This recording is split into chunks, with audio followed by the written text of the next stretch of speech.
السلام عليكم ورحمة الله وبركاته. كسو دوادا جنال كين ابين جنال هديتا مركي كووريسي فضلا سبسكرايب لايك شير كومنتي سو دو مركز سجع مفرن كسو دو ما شاء الله تبارك الله ما انتو waxa idin wada haduu ilaahay yiraahdo face mask ka saacidayeen nabraha madmadowga wajigana qurux iyo dhalaal ku siinaya haduu ilaahay yiraahdo cadaantaadi ama midabkaaga rasmiga ku soo saaraya face mask-keena sidaan ay ku koobnaan doona insha Allah la socod wanaagsan waxyaabo ay sidaan isugu dardarno step by step waxaan soo qaatay baaquli waxaan ku soo ridtaa ujeedin baradho aan soo bisleeyay baradhadu way bisashay halkaas waxaan ku haystaa saliid waxaan kaloo haystaa jeexliin dhanaan waxaan kaloo haystaa caano yar oo soo qasay marka waa kaas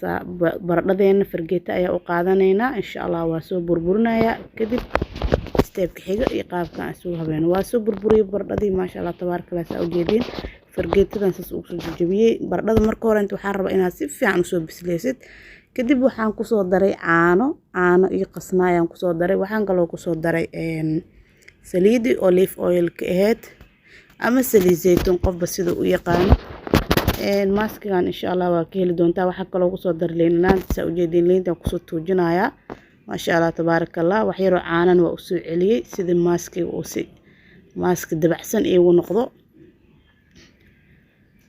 انت أنا ينسفي عن اسكو سو قصايا كدب سيدان كسو بحذي ماسك كان أسبوعي سدح مرة مرسن كرتا ليل ومرسن كرتا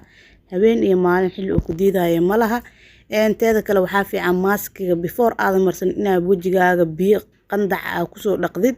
ama biyo qandac ku uumisid hada uumiska gaarin qandac ku soo dhaqdid kadibna maaskiga marsid kadibna markii 30 minute wajigaaga ku haysid biyo qabo isaga dhaq insha Allah wajigaaga waa ka heli doontaa waji qurux badan oo naacim oo sibsiba gacantaada inaad ka deysab iyo muraayadan aad ka hortagta aad u baahaneen ayuu ku noqonayaa biidnillah faa'iideysi wanaagsan oo si share gareey walaalaha kale ayagana sida uga faa'iideystaan assalaamu calaykum waraxmatullaahi wabarakaatuh kulanti dambe intaan ka kulmeyno anagoo video kan ka wanaagsan ka faa'iido badan ama kan oo kale inta insha Allah aan ku kulmeyno wassalaamu calaykum waraxmatullaahi wabarakaatuh